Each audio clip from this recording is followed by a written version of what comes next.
Alright, what's good YouTube? Gentlemen, I'm here back with another video on the channel, and this is going to be a draft analysis for a brand new league that we've joined. I've actually been in this server for a little bit, but just never been a coach because I didn't have the time, and this time I did. It just lined up perfectly, so we're going to be joining the CDLA, which stands for the Continental Draft League Association, but it's just called CDLA at all times.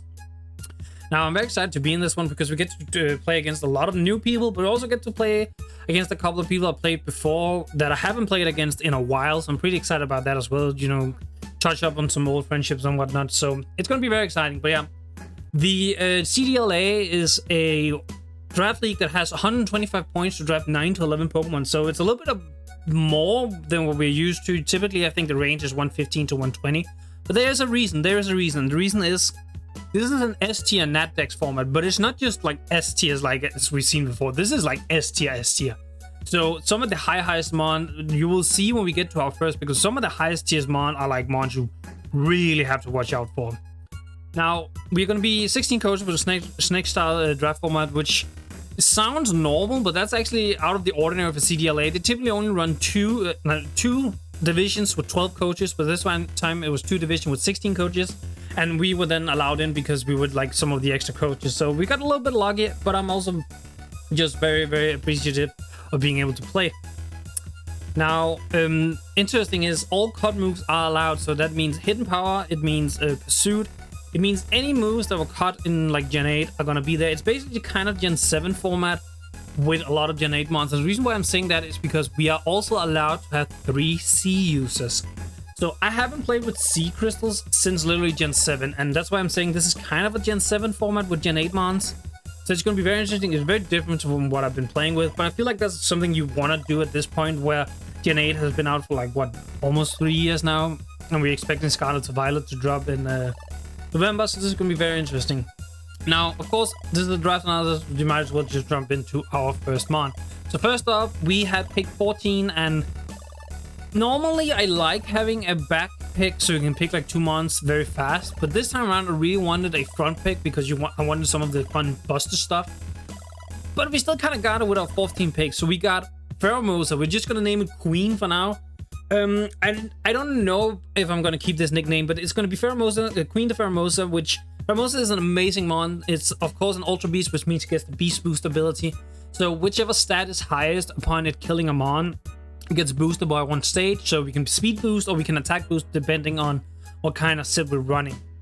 Other than that, Pheromosa has a good range of moves. It's a bug fighting type, so it of course gets bug moves and fighting moves, but also gets access to some dark moves like Throat Chop and whatnot. It gets access to Ice Beam, I believe.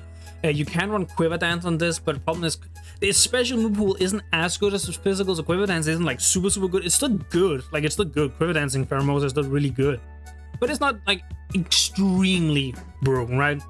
Now, the one thing about Pheromosa is it's extremely frail. Like, it's so frail, it cannot take a hit. Like, you die to most priority moves, which means you kind of have to really play around with it and make sure you don't stain against any like Mamoswine, Sneasel, even though you can not Sneasel, Weaver and stuff like that. Even though you can kill stuff like that, if they have priority Ice Shot, you might actually just die, especially if they're like bandits. So to pair up with Pheromosa, you kind of want a lot of bulk, but you also want mons that can counter flying types specifically, because Pheromosa is a little bit weak to flying. Like, it does get access to Ice Beam, but if you're running a physical set, then Ice Beam isn't necessarily the best thing to run. So you want mons that can support against flying types, but also just support Pheromosa in a good way of some Volt Turn and whatnot. And I ended up picking up Stormbreaker Zapdos as my second pick. So this is very, very expensive for the second pick, because 18 points was the highest point total a mon could have if it wasn't considered an S tier mon. So like Garchomp, Tornadus, and Dragapult were considered S tier mons, but they were allowed to have sea crystals. Otherwise, S tier mons were not allowed to have sea crystals. But Zapdos is not an S tier mon, so it can actually run a sea move, but we'll get to that at the end, whether or not it can or not. Now, Zapdos is a mon I've used a couple of times before. I actually think I've used it fairly recently, if I remember correctly, so I'm pretty familiar with it. It's a really good special attack, a good pivot mon with both U-turn and Volt Switch. Access to Defox, we can now get rid of Hazard, which, by the way, Pheromosa also gets Rapid Spin. I'm probably not going to run it that much, but it does get Rapid Spin, so we can get rid of Defog if we need, get rid of Hazard if we need to. But Zapdos also swaps into a lot of the flying types. So I want to kill Pheromosa. It can swap into a lot of other mons that can necessarily want to try and kill Pheromosa. Not so much like rock types, but Pheromosa can kill most rock types unless there's like a Lycanroc and it has Excel Rock. So I don't really see that too much. But yeah, Zapdos paired with Pheromosa, I feel like it was very good. And we might as well jump into the next one because they all three kind of go together in a way. And that is going to be Mega Diancie. Titania, the Mega Diancie. And Titania is a name I've taken from Fairy Tail, an anime called Fairy Tail, where there is a character named Ursa Scarlet, but she is referred to as Titania, and she's the queen of the fairies, so that's why I like naming my Mega Diancies Titania, because I feel like it fits fairly well. But yeah, it's another 18-point mon, which means we are very, very low on our budget. As you can see, we are down to 65 points now out of our 125 running 3 picks. But honestly, this just rounds out our offensive core pretty much immediately. Like Pheromosa, Zapdos, Mega Diancie, those three can do a lot of damage. It's also our first Stealth Rocker, even though Mega Diancie isn't the greatest Stealth Rocker in the world. Like, typically you don't want to run it, you want to run like 3 moves setup or maybe 4 moves or something like that. But Stealth Rocker can be run if you wanted to. It's also just a really good cleaner with Rock Polish or even Core Mine in some scenarios. It can kind of kill some of the mons the Pheromosa can have, again, the flying types. But other than that, it also provides sort of a way for our opponent to be afraid to potentially Will-O-Wisp our Pheromosa or Toxic or Zapdos. Because if I swap Mega Diancie in, I'm going to bounce it back with the Magic Bounce. So I feel like Mega Diancie is just a really good asset to be able to play. It's been a while since I've had a Mega Diancie. It's literally been over a year since I used one, so this is going to be very interesting. Now, next up, I picked up Orion the Jirachi. I knew beforehand I wanted Jirachi. Like, Jirachi was probably the mon I wanted the most before going in, just because I haven't used it in a while. I really like it. It can be a very good utility mon because it gets like wish support, wish support, and it gets like stealth rocks and stuff like that. But it can also be setup mon. It can also be choice scarf mon, like it's specs. And Jirachi can do so many stuff, so that's why I really wanted to have it this time around, just because having a really good utility mon felt like was very important. And as you can see, this is also going to be our third flying resist, so we're really covering for the Pheromosa pretty well here. Now, I will say, after this, our pick starts to go down a little bit in quality. Not necessarily the mon themselves, but more so just how synergistic they're going to be with the team. Because I pick a couple of mons that was more so I just wanted them rather than actually being good in the team. And one of the first mons for that was Roserade, Isma the Roserade, and that is from the Emperor's New Groove. I just like the name Isma for Roserade. But yeah, I picked this up because in a format with hidden power, Roserade is incredibly insane. Like, it's still really good without hidden power because you still get access to Spike, Lead Seed. You could, of course, run Giga Drain, Shots Bomb, stuff like that. But here you can have a base 90 because of Technician move of any typing whatsoever. So if there's any mon that wants to come in on you and if it has a 4x resistance, let's say like Heatran, for instance, you can just run HP ground and you pretty much get OHKO a Heatran. So that's why Roserade is really good in this format. It still gets access to Spikes, still gets access to Lazy Sense, all that. So we can run traditional Gen 8 Roserade, or we can run like an offensive Roserade in this format, which can be really good. So I'm very excited about using it. I haven't used Roserade in like forever. I do not remember when the last time I used Roserade, but extremely excited to get it. And this is our third mon in a row that has access to hazards, so that's really good. Our hazard game so far is actually really, really good. Even though I don't consider Pheromosa removal, like it's very scarce removal, it's still removal. So we have 2 removers and we have 3 setters at this point. Extremely happy about that. Now, next up, I ended up picking up Donphan. So we're talking about hazard, both setting and removing. This is the mon. This mon is really good at just doing that. It can rapid spin, it can set stealth rock, access to knockoff, access to ice shot, earthquake, of course, is gonna be absolutely spammable. And honestly, I picked it up because the original ground type I wanted, Swampert, got picked, and then the backup I wanted got picked in Seismitoad. So I ended up with Donphan, which is not really the same kind of mon because it doesn't have the added water typing, but I just wanted a good ground type, a good solid ground type, because we have like a slight electric weakness because our Zapdos, which isn't our electric type, doesn't resist electric. So we only have Roserade, but if it's a physical, so electric, let's say Zeraora, because Zeraora is drafted quite often, you know, it could prove a big problem for our team. So having Donphan just to help a little bit. It's a physical wall, so it's really good against the physical electric types. Roserade can be pretty good against the special electric types. Of course, Donphan can also be good against special electric type depending on their move pool, but it gives us a way to sort of stop them a little bit. And again, it's just really good for hazard, really good for, it has a priority, really good for knockoff. It's our first knockoff user, which is, I prefer to have a couple of knockoff users, and Donphan is definitely a good one. Now, next up, I ended up picking up Zubacow, the Milk Tank. Now, I thought a fair bit about which normal type I wanted. I thought about getting Licky because Licky is just really good Wish Passer. But I didn't really need the Wish Passing so much because Jirachi can already do that. And so far, most of our walls, except Donphan, can heal themselves. So I wasn't that caught up on having a Wish Passer. So I actually thought about getting a Mon that can be better utilized for a team. And having Milk Tank with the Thick Fat ability specifically is really, really nice because we have a slight fire and ice weakness. And with the Thick Fat, we of course resist those. It makes it way easier to go against the Weavile, to go against like Mamoswine, go against Curums and stuff like that. Though Curum Black is in the format, and it does have access to the Terravolt, which would negate Thick Fat, so we definitely have to watch out for that. But this is also a normal type that can run Scrabby to hit Ghost types, so we don't have to have a Dark move, we don't have to have like a Ghost move, we can literally just hit them with one of our normal moves. We have access to Facade, so if they try and burn us, we can run Facade, so we get double damage and the Scrabby. We can Seismic Toss them, so I feel like Milk Tank is just really solid here. And our team teeters a little bit between physical and special defense. So getting a Mon that is primarily physical defense means we have a good source of physical defense, and then we can always slap an AV on something to get more SPDF. So I'm pretty happy about this pick. It's a little bit passive, but it's Rocks, it's Milk Drink, it's Seismic Toss, it's Toxic, it's annoying. I hate playing against Milk Tank, but also love playing with it. Pretty happy I got it. Next up, we got Sweet. Ooh, I never came up with a nickname for Suicune. Wow. Yeah. Sorry.